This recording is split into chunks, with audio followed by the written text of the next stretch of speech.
네, 오늘 기뻐하고 있는가라는 제목으로 함께 말씀 생각해 보겠습니다. 빌립보서를 처음 시작하면서 빌립보서의 주제가 주 안에서 기뻐하라 라는 것이 빌립보서의 주제라고 말씀을 드렸습니다. 빌립보서의 주제이고 중요한 메시지인 것이죠. 바울은 처음에 1장부터 쭉 시작하면서 기쁨을 빼앗아가기 쉬운 다양한 요인들을 쭉 얘기합니다. 그 어려움들을 한 가지씩 살펴가면서 극복하는 방법을 알려주는데 제일 처음에 얘기했던 것이 자신이 지금 로마에 투옥되어 있다는 현실. 그것 때문에 빌립보 성도들이 괴로워하고 마음 아파하고 있다는 그 부분들을 얘기하면서 자신의 투옥 때문에 낙담한 빌립보 성도들에게 걱정할 필요가 없다. 나는 살아도 죽어도 이것이 주를 위한 것이면 나는 그것이 나에게 기쁨이 된다라고 얘기하면서 내가 너희들 곁에 있든지 없든지 그게 중요한 것이 아니다. 너희 안에서 행하시는 이는 하나님이시기 때문에 하나님이 너희 안에 소원을 두시고 그 기쁘신 뜻대로 너희를 이끌고 가신다라고 얘기하면서 그렇기 때문에 기뻐하라 이렇게 얘기를 했습니다. 바울이 없어도 하나님은 구원의 역사를 계속해서 이루어 가실 것이다 라고 얘기한 것이죠. 또 이렇게 주 안에서 기뻐할 수 있는 또 기뻐해야만 하는 그런 방법들을 알려준 다음에 이제 3장 1절에서 주 안에서 기뻐하라 라고 다시 한번 강조하고 있습니다. 이게 2장 끝에 가서 붙어야 되지 않을까라는 생각도 드는데 어쨌든 3장 1절을 시작하면서 주 안에서 기뻐하라 라는 주제로 돌아갑니다. 그만큼 중요하다는 것이죠. 끝으로 나의 형제들아 주 안에서 기뻐하라 너희에게 같은 말을 쓰는 것이 그러니까 반복해서 말하는 것이 내게는 수고로울 것이 없다. 왜냐하면 너희에게 이것이 안전하기 때문이다 라고 얘기하는 거예요. 그러니까 주 안에서 기뻐하라 라는 것은 권면이기도 하지만 이것은 또 명령이기도 한 거예요. 명령. 주 안에서 기뻐하라. 명령입니다. 그래서 이 주 안에서 기뻐하라 라는 권면을 우리가 세 가지로 한번 살펴볼 텐데 첫 번째는 주 안에서 기뻐한다는 것이 무슨 뜻인가? 두 번째는 왜 주 안에서 기뻐해야 하는가? 세 번째, 어떻게 주 안에서 기뻐하는가?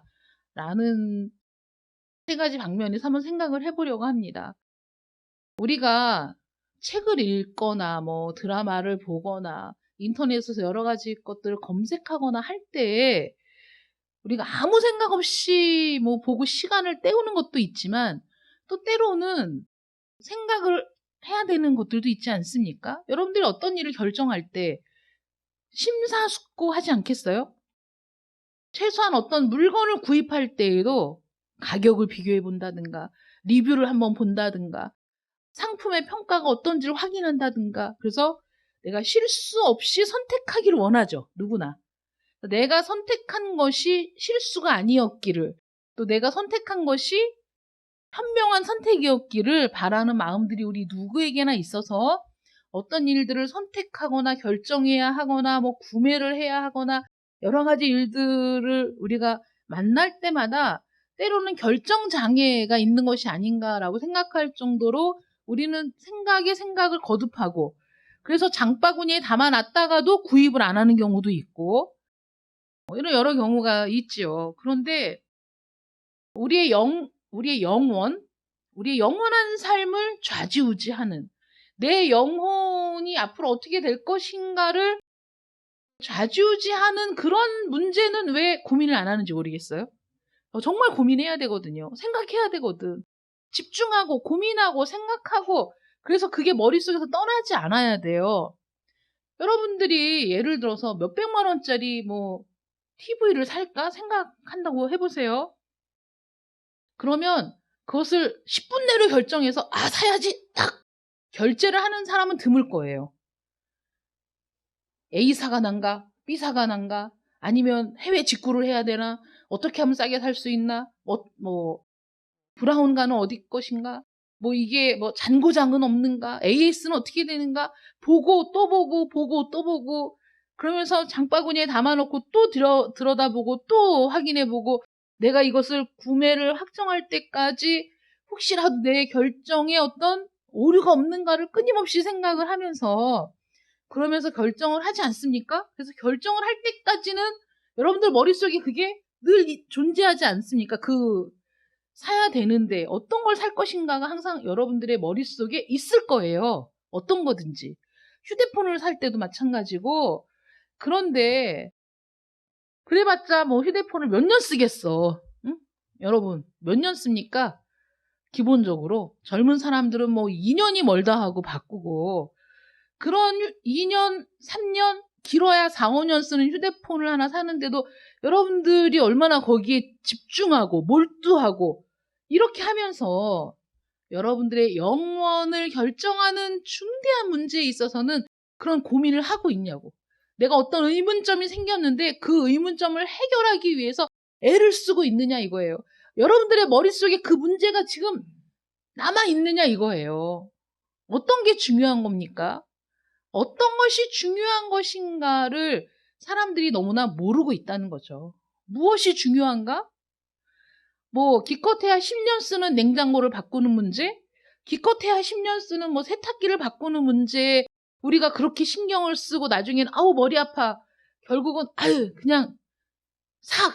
뭐 이렇게 얘기를 할 정도로 그렇게 집중을 하고 신경을 쓰면서 여러분들의 영혼에 관한 문제, 여러분들의 영혼에 관한 문제는 그만큼도 고민을 안 한다는 게 비극이라는 거죠. 그만큼도 고민을 안 해. 비극을 안 해. 전도를 해보면 내가 흡사 한 발을 저기에 내밀었다가는 내가 그냥 확 목줄에 감겨서 끌려 들어가는 것은 아닌가라는 두려움을 가지고 진리에 접근하는 것 자체를 꺼려하는 사람들이 얼마나 많습니까? 알아보려는 노력조차 하지 않고 알아보려는 관심조차 없는 사람들이 너무나 많은 거죠. 우리는 늘 요새는 뭐 70, 80 되신 분들도 유튜브 엄청 많이 보시잖아요. 유튜브를 보면서 몇 시간씩을 시간을 소비하면서도 정말 정말 기후 문제가 너무 심각한 문제래 라고 관심을 갖는 사람이 얼마 없는 거죠. 지구의 재앙이라고까지 불려지는 문제들에 대해서는 우린 너무나 둔감하고 관심도 없어. 남의 나라 전쟁이 일어났든지 말든지 나는 관심도 없어. 그러면서 일어나지 않고 있는 우리나라 전쟁에 대해서는 엄청나게 신경을 쓰지 말라는 게 아니라 신경을 써야 되지만 지금 이 순간에 나에게 있어서 가장 중요한 문제인가를 고민하지 않는 사람들이 너무 많다는 거죠. 그래서 정말 중요한 문제고 고민해야 될 문제라고 얘기하는 것에 대해서 사람들이 관심을 기울여야 한다. 여러분들은 특히나 관심을 기울여야 합니다. 여러분들이 언제 말씀을 듣고 언제 말씀에 대해서 생각해 보겠어요. 고민을 해 보겠어요. 말씀을 들으면서도 설교를 들으면서도 고민을 해야 된다니까. 그런가? 진짜인가? 확인해 봐야겠다. 찾아봐야 되겠다. 그런 고민을 해야 돼요. 그러니까 바울이 내가 다시 이 말을 하는 게 나는 수고롭지가 않아. 중요하기 때문이야. 생각해야 한다. 명심해야 한다. 이 말을 새겨 들어야 한다라고 지금 강조하고 있는 거거든요. 이것은 행동하라라는 명령인데 우리가 기뻐해야 할 일이 있어야만 기뻐할 수 있다라고 생각하는 경우가 대부분이죠. 내가 기쁜 일이 없는데 어떻게 기뻐해? 야, 즐거울 일이 없는데 내가 어떻게 즐거워해? 하나님은 너무하신 거 아니야? 내가 기뻐할 수 있는 일을 주고 기뻐하라고 해야지. 내가 정말 즐거워할 수 있는, 내가 행복할 일들을 주고 나에게 요구해야지. 나 지금 기뻐할 일이 전혀 없는데 나에게 기뻐하라는 게 말이 되는가? 그런데 바울은 우리가 기뻐해야 하고 또 기뻐할 수 있다라고 얘기하는 겁니다. 물론 이 세상은 불행으로 가득 차 있고 괴로움으로 가득 차 있습니다. 끔찍한 사건들이 오늘도 도처에서 벌어지고 있습니다. 그래서 의도적으로 이 괴로움을 또는 세상의 괴로움은 내가 무관심할지라도 내가 직접적으로 부딪혀야 하는 나에게 닥친 괴로움을 직시하지 못하고 회피하기 위해서 다른 방법으로 즐거움을 찾는, 잘못된 방법으로 즐거움을 찾아 헤매는 사람들이 많이 있죠. 그래서 현실의 괴로움에서 도피하여 자신의 행복과 쾌락을 다른 옳지 않은 방법으로 찾는 사람들이 많이 있습니다. 그리스도인의 입장에서 야 그거 잘못된 거지 라고 얘기하면서도 그리스도인들도 그런 유형의 잘못을 저지르는 경우가 많이 있다는 거예요. 그래서 기쁨은 감정의 영역이다 라고 생각하기 때문에 우리가 의도적으로 모여서 막 기쁜 찬양을 하고 막 즐거운 일을 만들고 이렇게 해서 우리가 기뻐하는, 그렇게라도 기뻐해야 한다 라고 생각한다면 그거는 잘못된 것이다 라는 것이죠. 왜냐하면 행복하게 보이려고 애를 쓰는 것과 정말 행복한 것은 엄청난 차이가 있는 거 아니겠어요? 그리고 보여주기 위한 모습을 요구한 것이 아니라는 거예요. 근데 그리스도인은 기뻐해야 돼. 뭐 항상 기뻐하라. 범사에 감사하라. 그러니까 왜 의도적으로 내 외적인 모습을 그렇게 보이기 위해서 애를 쓰는 사람들이 있는데 그거는 가짜인 거죠. 가짜예요. 그래서 이렇게 보여주기 위한 모습을 요구하는 것이 아니라 바울은 자기가 경험한 기쁨. 그런데 그 기쁨은 감옥에 갇혀서도 없어지지가 않아. 매를 맞아도 없어지지가 않아. 자기가 많은 사람들에게 돌을 맞아도 그 기쁨은 없어지지가 않아. 왜냐하면 이 기쁨은 세상이 빼앗아갈 수 없는 기쁨이라는 것을 본인이 경험했기 때문에 바울은 이 빌립보 교회 성도들도 그런 기쁨을 소유하기를 원했던 거예요. 그 기쁨에 대해서 얘기하기를 원했던 거죠. 이 기쁨은 내가 예수 그리스도와 어떤 관계에 있는가에 따라서 좌우되는 거예요. 바울이 예수 안에 있고 예수가 내 안에 있는 그런 상태를 경험했기 때문에 그 안에서 발생하는 기쁨이 이 세상의 것과는 비교할 수 없고 이 세상은 그 기쁨을 빼앗아 갈 수도 없다는 사실을 본인이 너무나 잘 알게 된 거죠. 체험하게 된 거죠. 예수님 말씀하십니다. 세상에서는 너희가 환난을 당하나 담대하라. 이 담대하라를 기뻐하라로도 바꿀 수 있어요. 세상에서는 너희가 환난을 당하나 담대하라. 세상에서는 너희가 환난을 당하나 기뻐하라. 세상에서는 너희가 환난을 당하나 감사하라. 왜냐? 내가 세상을 이기었노라. 이렇게 말씀하시는 거예요. 그러니까 바울이 감옥에 갇혀도 내가 진 게 아니야. 바울이 매를 맞아도 내가 진 게 아니야. 바울이 성 밖으로 쫓겨나고 돌을 맞아도 내가 진 게 아니야. 실패한 게 아니야. 내가 옳은 길을 가고 있는 거야. 주 안에서 그런 확신이 있기 때문에 기뻐할 수 있었다는 거죠. 환난이 없어서가 아니라, 고통이 없어서가 아니라 고통과 환난 가운데에서도 그 이유 때문에 기뻐할 수 있는 것. 내가 예수 그리스도와 그런 관계에 있기 때문에 거기서 생겨나는 그 기쁨이 내 안에 충만하다. 이건 누구도 빼앗을 수 없다. 이렇게 얘기하는 거예요. 제가 어제 우리 단톡방에 그 이효리 씨에 관한 그거를 올렸잖아요. 어떤 사람이 이효리 씨의 말을 듣고 자기가 읽은 책을 이제 리뷰를 한 거죠. 간단하게. 거기에서 하는 말이 내 자존감을 누가 높여줄 수 있는가? 다른 사람이 나를 평가하는 그 평가에 의해서 내 자존감이 올라가는가? 그게 아닌 거죠. 내가 어떤 사람인지는 내가 더 잘 알아. 그게 굉장히 인상적이었어요. 그래서 이효리 씨가 이제 하는 말 중에 운전하고 가면서 내가 이렇게 운전하고 갈 때 뒤에서 오토바이를 타고 따라오는 그 다른 후배인지 누군지 모르겠지만 그래서 운전을 하고 멈춰서야 할 때 일부러 그늘 앞에 자기가 멈춘다. 그래서 뒤따라오는 애가 그늘에서 잠깐이라도 쉴 수 있도록 자기가 마음이 그렇게 흐른 거예요. 그래서 자기가 그렇게 한 거야. 의도적으로 배려를 한 거잖아요. 그런데 자기가 그렇게 할 수 있었다는 사실, 내가 이렇게 다른 사람을 배려하고 이렇게 할 수 있었다는 그 사실을 생각하면서 아, 내가 참 멋있어 라고 생각했다는 거예요. 내가 참 멋있어. 그것이 나의 자존감을 높이는 것이다. 이렇게 표현하거든요. 여러분 정말 그렇지 않습니까? 여러분들의 자존감을 누군가의 말 한마디로 자존감이 무너지고 누군가의 말 한마디로 자존감이 세워지는 것이 아니라 내가 어떤 존재인지를 내가 알기에 내가 남이 보든지 안 보든지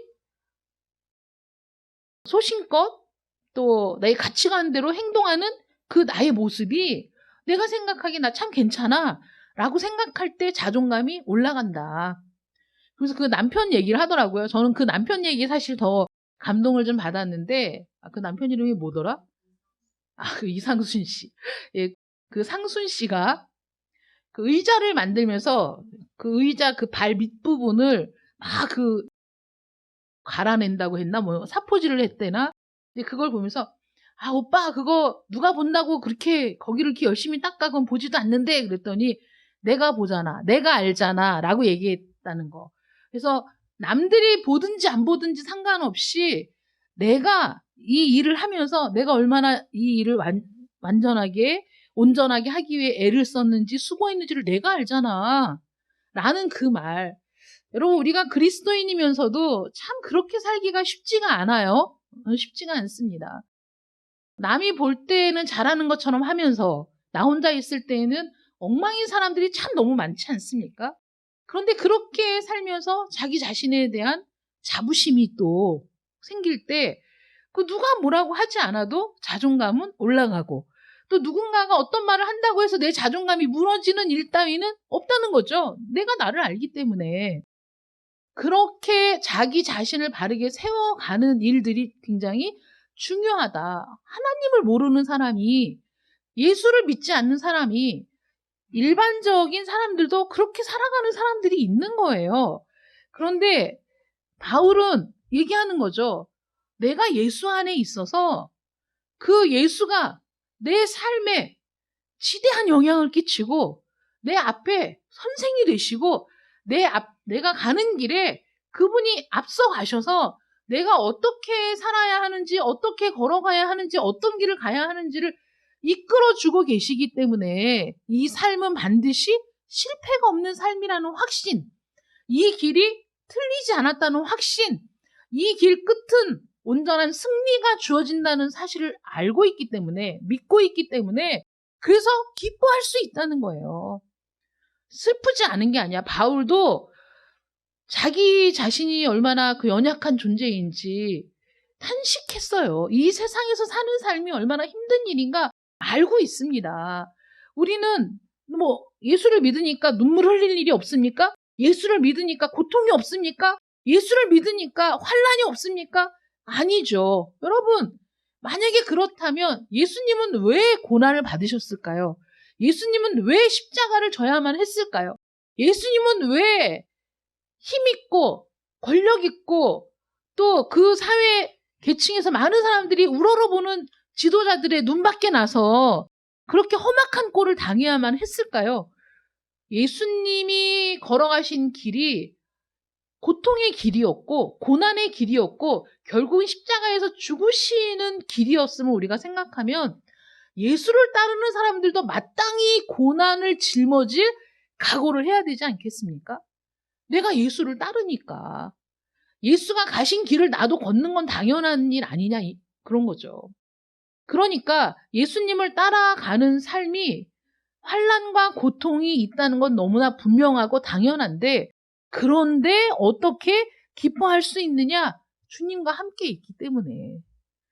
그리고 그 주님은 승리하셨다고 우리에게 선언하셨기 때문에 세상에서 잘 살고 있으나가 아니라 세상에서 환난을 당하나 담대하라.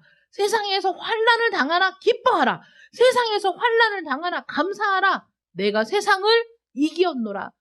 우리 주님과 함께 있으므로 그 선언이 여러분들의 승리의 선언이 되시기를 축원합니다.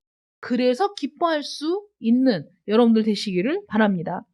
그리고 왜 주 안에서 기뻐해야 하냐면 먼저는 기뻐하라는 명령을 받았기 때문에 기뻐해야 하지만 우리가 구원을 받았기 때문에 주 안에서 그래서 기뻐해야 되는 겁니다. 우리가 주 안에서 구원을 받았다. 그 구원을 하나님이 계획하셨다. 하나님이 모든 일을 이루셨다.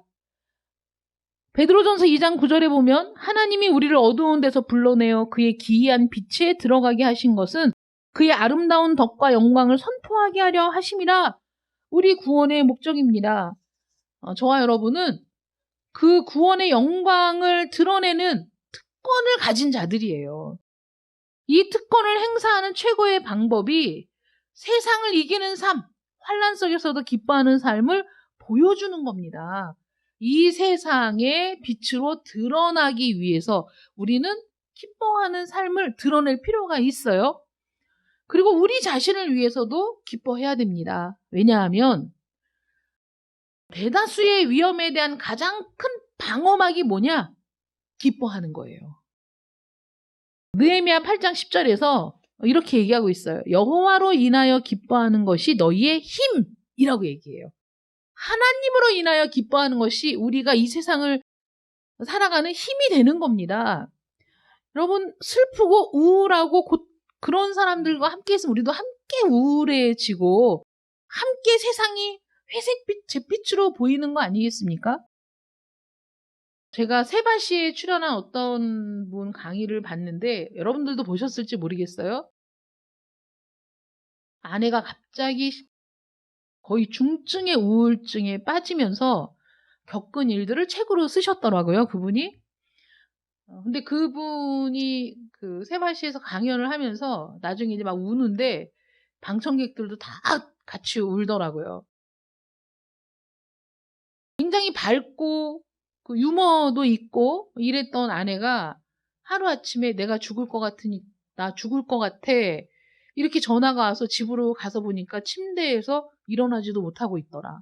아침에 멀쩡했는데 그 아내를 어떻게 끌고 병원에 갔는데 결국은 진단명이 우울증이었고 우울증이 자기가 생각했던 뭐 영화나 이런 데서 본 막 그 비가 내릴 때 하염없이 막 눈물을 흘리고 바다에 가서 멍 때리면서 막 우울한 이런 게 우울증이 아니더라. 그거는 그 말로 다 표현할 수가 없다. 그러니까 침대에서 일어날 힘도 없고 밥 먹을 힘조차 없고 아무것도 할 힘이 없어. 본인이 너무나 고통스러워 한다는 거예요. 그러니까 그렇게 고통스럽고 침대에서 일어날 힘도 없고 머리를 들 힘도 없고 말할 힘도 없고 뭐 이러니까 냉장고에 있는 것들은 다 썩어서 버리게 되고 아이들은 어린데 학교에서 엄마의 돌봄을 전혀 받지 못하고 그런 상태에서 뭐 하루가 멀다 하고 막 응급실에 쫓아가야 되고 이런 상황이 벌어졌을 때 그 남편이 병원에 가서도 절망을 배웠다. 왜냐하면 의사들이 약만 처방해주고 그 이상의 어떤 해결책을 제시해주지 못하더라. 그래서 이분이 그 다음부터는 본인이 그 의학 서적을 읽고 대학에서 그 과목을 공부하는 학생들의 전문 서적을 막 읽고 약에 대해서 막 공부하기 시작했다는 거예요. 어떻게 해서든지 그 아내에게 힘이 되어주고 싶고 아내를 어떻게 해서든지 여기에서 이끌어내야 되겠다라는 생각 때문에 직장 생활하랴, 아이들 돌보랴, 아내 돌보랴, 또 시간 되는 대로 막 그 도서관 찾아다니고 책 구해서 책 읽고 자기가 이 병에 대해서 알아야 되겠다. 그래서 그걸 공부하고 책을 읽고 전문 서적을 읽고 그렇게 했다는 거죠. 근데 그런 노력을 했다는 것 자체가 너무나 대단한 일이고 또 정말 그 가정이 들어가고 싶은 가정이 아니지 않습니까? 아이들도 얼마나 힘들었겠어요? 그런데도 불구하고 어떻게 해서든지 그 가정을 지켜내고자 하는 그 노력, 그 헌신. 그래서 나중에 보니까 운동을 하는 것이 우울증을 극복하는데 굉장히 큰 도움이 된다는 데이터가 있어가지고 자기가 먼저 막 집에서 운동을 하면서 나 운동을 하니까 기분이 좋아지는 것 같아. 운동을 하니까 활력이 생기는 것 같아. 조금만 해보자. 잠깐만 해보자. 이러면서 그 아내를 자기가 먼저 막 운동하면서 아내에게 조금만 해보자. 1분, 5분 이러면서 운동을 하게 하고 운동 기구를 들여놓고 7년을 그렇게 아내의 우울증과 함께 싸워오면서 아내가 많이 좋아졌다고 하더라고요. 많이 좋아졌는데 제가 그분 강의를 들으면서 참 이렇게 마음에 와 닿았던 게 아이들이 그 7년이라는 세월 동안 아이들이 함께 그걸 겪으면서 성장을 했을 거 아니에요. 근데 아이들이 우리 집은 참 행복하다 이렇게 얘기한다는 거예요. 우리 집은 행복해. 왜냐하면 아빠가 엄마를 사랑하고 아빠가 엄마를 위해서 애쓰고 힘쓰고 노력을 하는 그 모습들을 아이들이 굉장히 좋게 보는 거죠. 저렇게 아빠가 애쓰고 힘쓰고 헌신하는 그게 우리 집은 정말 대단한 가정이야. 우리는 참 행복한 가정이야. 라고 아이들이 얘기를 한다는 그 말이 너무 감동이었어요. 그래서 우리의 행복이라는 게 정말 돈 잘 벌고 모든 일이 잘 되고 그럴 때 우리가 느끼는 감정이 참된 행복이냐. 그게 아니라 그 가족이 견딜 수 없는 정말 그런 불행 앞에서 온 가족이 그것을 이기기 위해 함께 맞서 싸우면서 그 안에서 씨름하며 살아온 그 시간들이 결국은 그 자녀들에게는 그 인생에서 무엇과도 바꿀 수 없는 귀중한 자산이 되었을 뿐만 아니라 제가 생각할 땐 그 아이들이 나중에 어떤 어려운 일을 만나도 그 아이들도 그 아버지와 마찬가지로 그 역경에 굴복하지 않고 맞서 싸울 수 있는 힘을 갖게 되지 않았을까 이런 생각이 들었거든요. 그런데 바울도 마찬가지로 정말 죽을 뻔한 일이 한두 번이 아니고 40에서 하나 감한매를 3번씩이나 맞고 그런 생사를 넘나드는 그런 일들 속에서도 그런 모든 고통과 씨름하고 감옥에 갇히고 또 매를 맞고 사람들에게 막 돌팔매질을 당하는 그런 일들을 겪으면서도 그 안에서 바울은 찬양하고 그 안에서 바울은 기도하고 이러면서 씨름하며 이 길을 가는 거거든요. 쉽게 가는 게 아니에요. 그런데 바울이 왜 그 모든 것들을 견딜 수 있었냐면 내가 주님을 바라보니 주님이 나를 위해 그런 고통을 당하셨다는 거죠. 나를 살리기 위해 하나님의 보호자를 버리고 이 땅에 오신 고귀하신 그분이 친히 나를 위해 살을 내어주고 피를 내어주고 생명을 내어주고 나를 위해 십자가에 달리셨다는 그 사실을 생각할 때 그 십자가를 묵상할 때 내가 당하는 고난 이거 아무것도 아니야.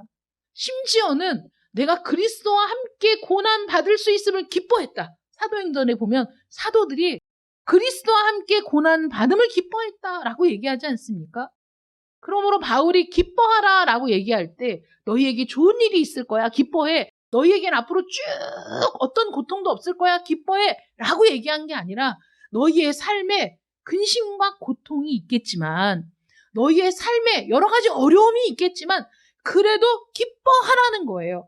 기뻐할 수 있다는 거예요. 왜냐하면 예수가 너를 위해 죽으셨잖아.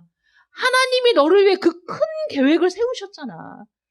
여러분 이 우주에서 이 지구에서 나 하나 먼지만도 못한 나를 위해 온 우주 만물을 창조하신 하나님이 나 하나를 구원하시겠다고 이 놀라운 구원의 계획을 세우시고 이 놀라운 구원의 계획을 성취하기 위해 하나밖에 없는 아들 예수 그리스도가 이 땅에 오셨고 그분이 나를 위해 채찍을 맞고 그분이 나를 위해 수염이 뽑히고 그분이 나를 위해 침뱉음을 당하고 그분이 나를 위해 결국은 십자가에 달려 죽으셨다라는 사실을 생각할 때 어찌 기뻐하지 않을 수 있느냐.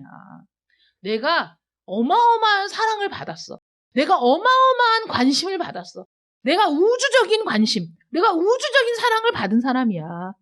그리스도의 십자가를 바라볼 때 기뻐하지 않을 수 없다. 그러므로 그리스도를 묵상하면 기뻐할 수 있다는 것이죠. 그리스도가 나의 기쁨의 원천이 된다.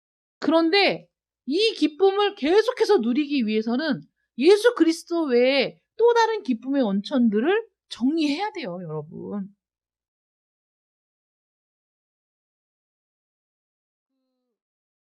이거 너무 웃긴데 그 쇼츠 영상에 쇼츠 하나만 보고 자야지?